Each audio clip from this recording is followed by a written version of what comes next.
Hey guys, today we crack open a window into the kind of night you don't walk away from. You're standing at the edge of a quiet coastal village in eastern England.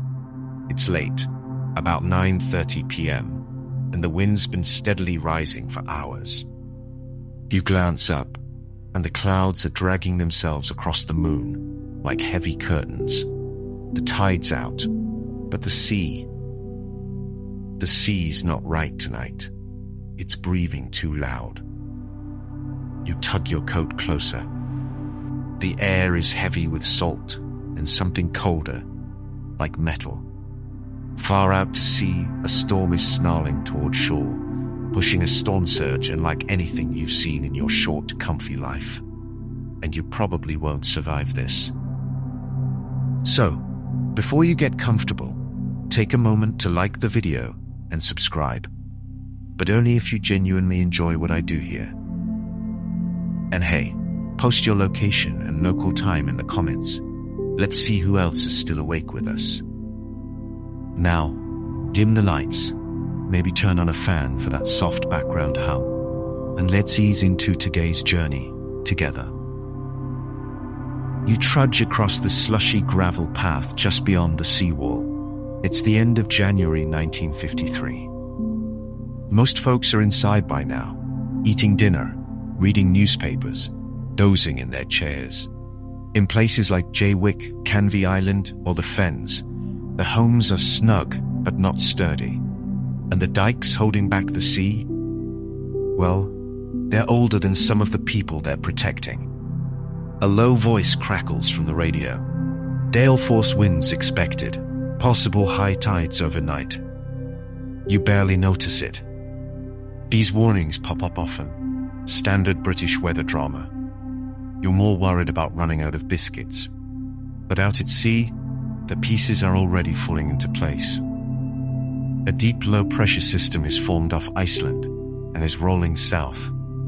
It's compressing the sea like a kid pushing water in a bathtub. Winds are slamming in from the northwest, funneling water toward the shallow southern North Sea, straight at you. Add a spring tide to the mix, and it's like stacking bowling balls on a trampoline. The Netherlands have noticed. They're nervous. You hear later that Dutch meteorologists were pacing all night, watching instruments twitch like nervous cats. The UK, not so much. Communication systems are slow, stretched thin, and most emergency warning stations, they're closed on weekends. Because of course they are. You head back inside, the door rattling behind you. The fire's burning low. You kick off your shoes and tell yourself it's just another storm. But by 10 p.m., parts of the East Coast are already seeing strange things. Frothing water slipping over riverbanks, tides not going out when they should, animals acting skittish. One historian even noted how, in Essex, cats began clawing at doors hours before the surge arrived. Creepy, but who listens to cats? Historians still argue whether better radio coordination could have saved more lives. Some say the technology just wasn't there. Others believe warnings were delayed, watered down, or simply ignored.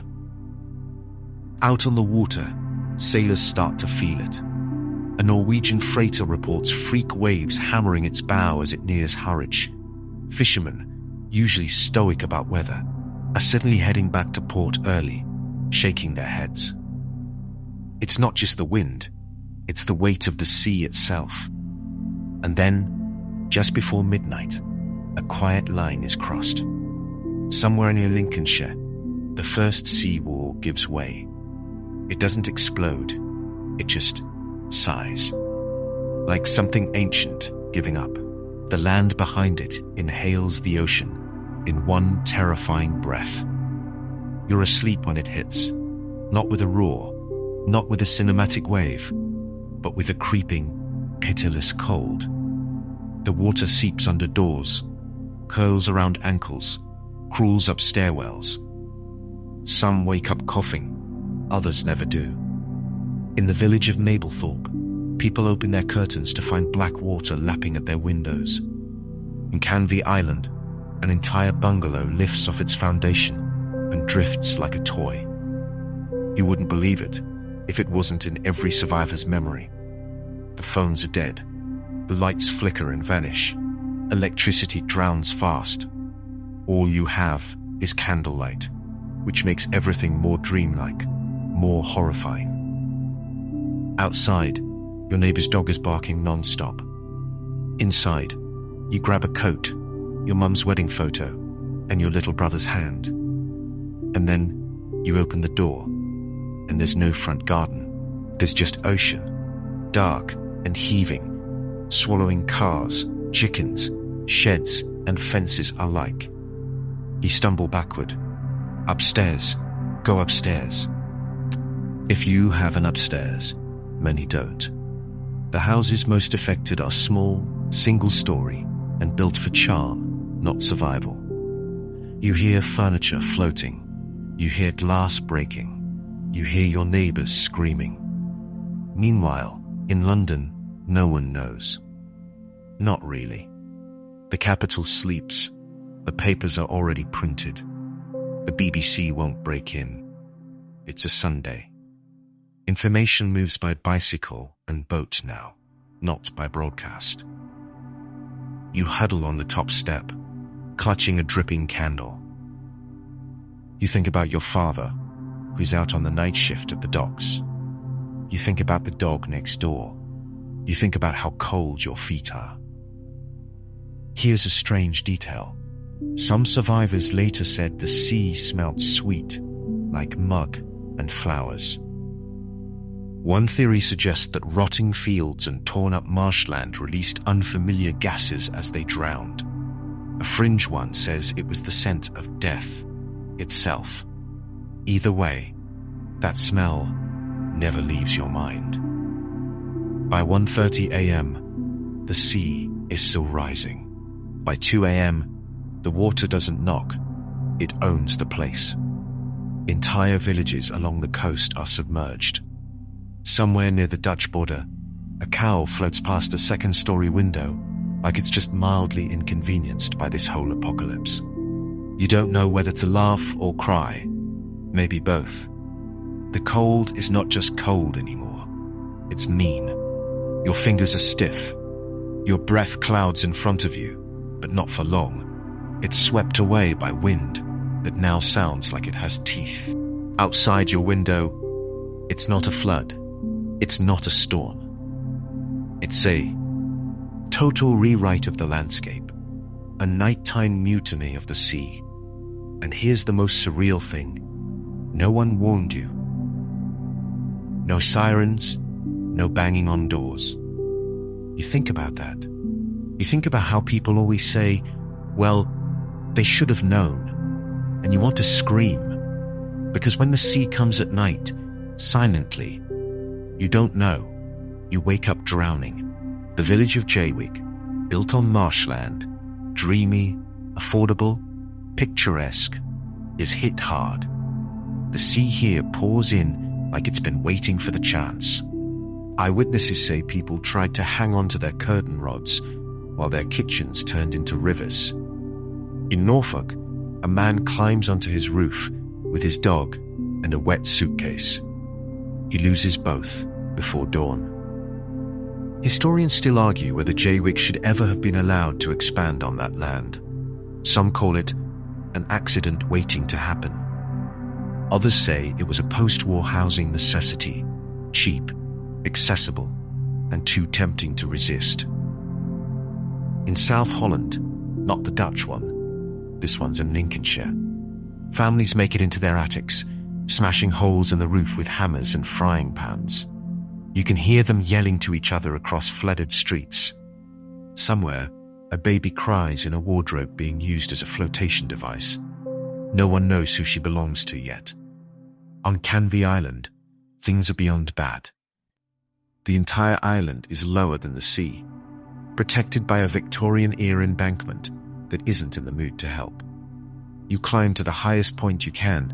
Sometimes that's just the top of a wardrobe or the hood of a submerged car. By 3 a.m., almost the whole island is underwater. Boats are useless. They're not built for this. A lifeboat meant for coastal rescues is stuck in a garden, lifted off its trailer and dumped like a forgotten toy. A woman tries to row down her street in a washtub. It works until she hits a greenhouse and flips. Her neighbor fishes her out using a broomstick. You know how emergency services usually come charging in with flashing lights and hero music? Not tonight. Most roads are gone. The ones that remain are underwater or blocked by debris, bricks, fridges, entire cowsheds. Firemen are walking miles in freezing water. Many never make it. And still, the water comes. It sneaks up into cupboards, lifts refrigerators, drowns entire kitchens, without apology.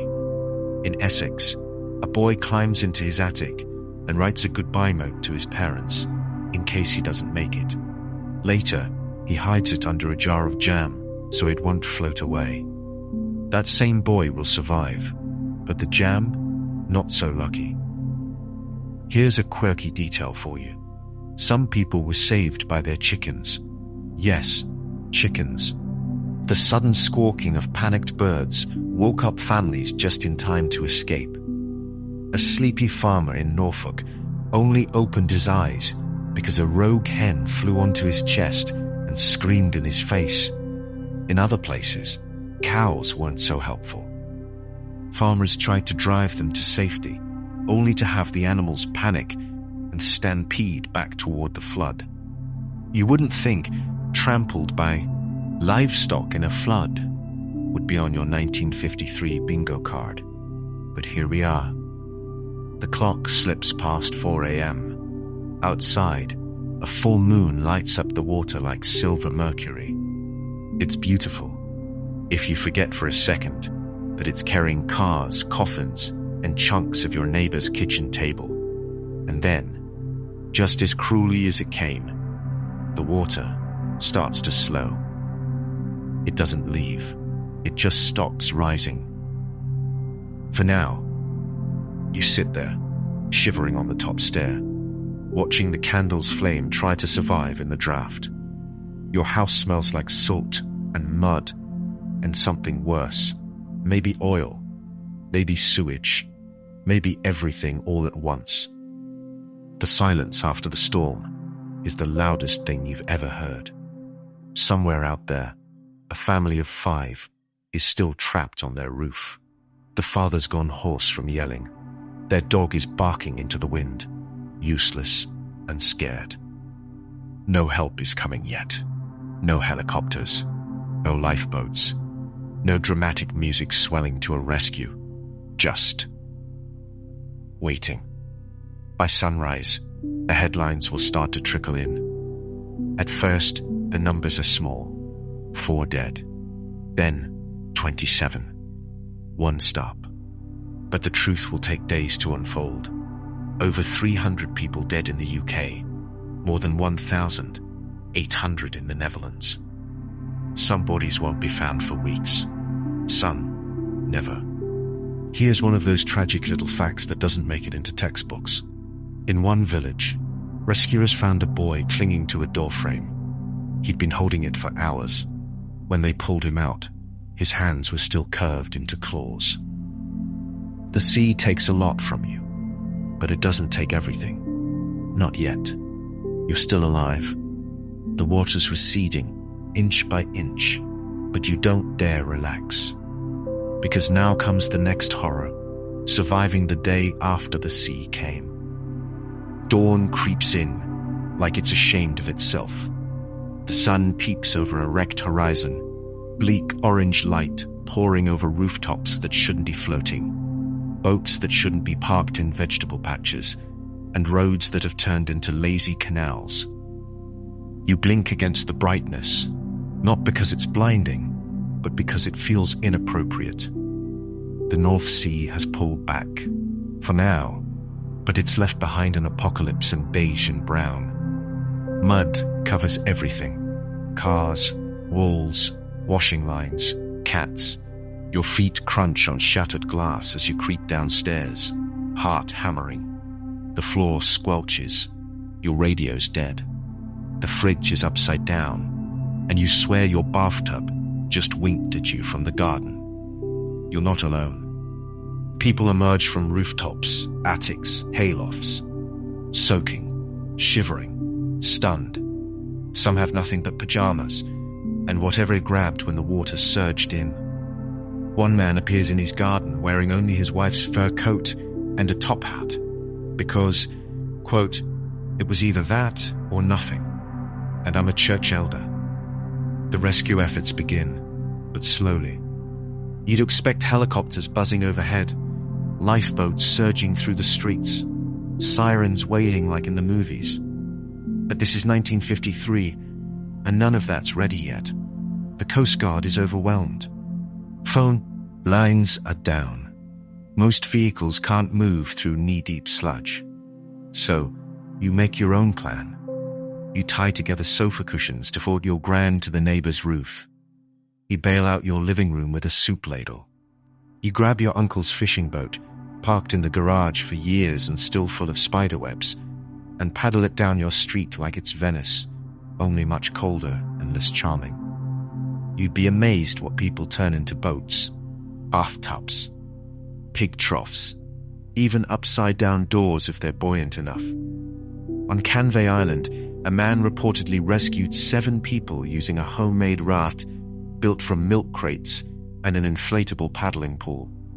Somewhere in Lincolnshire, a 12-year-old rows his baby sister to safety in a coal scuttle. The streets are eerily quiet. No birds, no engines, no kids yelling. Just the lapping of water, the creak of damaged wood, and the occasional slosh as someone stumbles through knee-deep mud. It smells like salt, oil, and something sour. Some survivors say it's the scent of the sea's leftovers, fish, diesel, and damp despair. Historians still argue whether more boats could have been sent sooner. The official story says logistics were impossible. Critics point out that wartime evacuation systems were in place and could have been reactivated. Truth is probably somewhere in the middle, like most bureaucratic failures. But amid the chaos, there are heroes in pajamas. You hear shouting down the lane. 2 fishermen have tied themselves to a fence post so they can wade house to house, checking for survivors. A woman, soaked to the elbows, has set up a makeshift tea station on a rooftop using a camping stove and a single dry tea bag. She serves the hottest, weakest tea known to man, and it saves lives.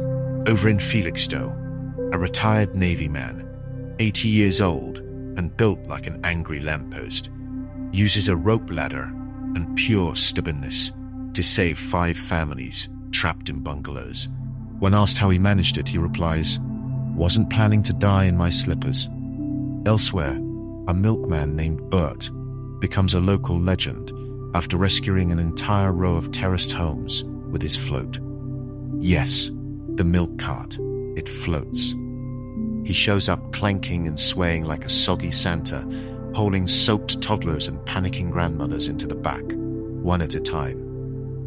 He never delivers another pint again. Apparently, once you've saved 20 people, it kind of kills the buzz of handing someone semi-skimmed. Quirky detail for your trivia grain? The British Army later discovered that some towns fared better simply because their floodwaters carried less mud. Why? Because the land upstream was frozen solid, preventing the usual swampy mess. So, in an odd twist, frozen topsoil saved lives. Nature's just full of surprises, right? And then, there's you. Cold, exhausted. You've been up all night. You're covered in river stink and dried tears. And somehow, you're still hauling sandbags, still handing out soup, still checking on the woman next door who always complained. About your dog. Rescue finally begins to arrive in proper force. Boats from the Royal Navy, Land Rovers from the Army, volunteers from inland towns. Farmers show up with tractors and rope. Pilots circle overhead in canvas-winged planes, dropping notes wrapped in biscuits and warm socks. Still, it's not enough. By now, the death toll is mounting. Some bodies are found days later, tangled in tree branches or cradled in barns. Others are lost to the silt forever. On one street in Norfolk, 5 homes are reduced to splinters. Only one person survives, found wrapped in a picnic blanket inside a chicken coop, holding a flashlight and a single biscuit. You see things you'll never forget. A dollhouse that floated out of a front room and down a ditch like a funeral boat. A row of bicycles tangled in a hedge, handles pointing to the sky like prayers. Horses stranded on balconies. Children in gas masks handing out bread. You're in it, not watching, not scrolling. You're living through a flood that takes hours to rise, but years to drain out of your bones. And though the sea is retreating, the silence it leaves behind will echo longer than anyone expects. Days pass, and the water shrinks back like it's trying not to be noticed. It drains off the streets, seeps from the fields, trickles down staircases, but it leaves its calling card behind. Fixed silt, shattered glass, dead silence, and a smell you'll never describe accurately without making someone gag. You wake up sore. You step outside, and the world is different now. Like the sea came not to destroy, but to rearrange everything, including your idea of safety. The cleanup is enormous. Boats lie upside down on rooftops. Chickens wander confused through flower shops. Furniture hangs from trees. A perfectly intact dining table is found in a telephone box. If it weren't so tragic, it'd be surrealist art. But amid the wreckage, plans start forming. Fast. Because the flood wasn't just a weather event. It was a national embarrassment. The government is reeling. Newsreels start showing bodies lined up in school halls. People are furious. In the Netherlands, where over 1,800 people died, things shift into high gear. Within weeks, Dutch engineers begin drafting what becomes the Delta Works, a titanic system of sea barriers and sluices so grand it makes the pyramids look like enthusiastic sandcastles. It takes decades, billions of euros, and the collective stubbornness of a very damp nation to complete. And it works. In the UK, the response is slower. The Thames Barrier, London's big shield, won't even start construction until the 1970s. But eventually, after arguments, funding battles, and some good old-fashioned British grumbling, it too gets built. An enormous mechanical jaw that now guards the capital like a sleepy robot crocodile. Historians still argue whether the delay was due to money, politics, or the classic human habit of pretending it'll never happen again.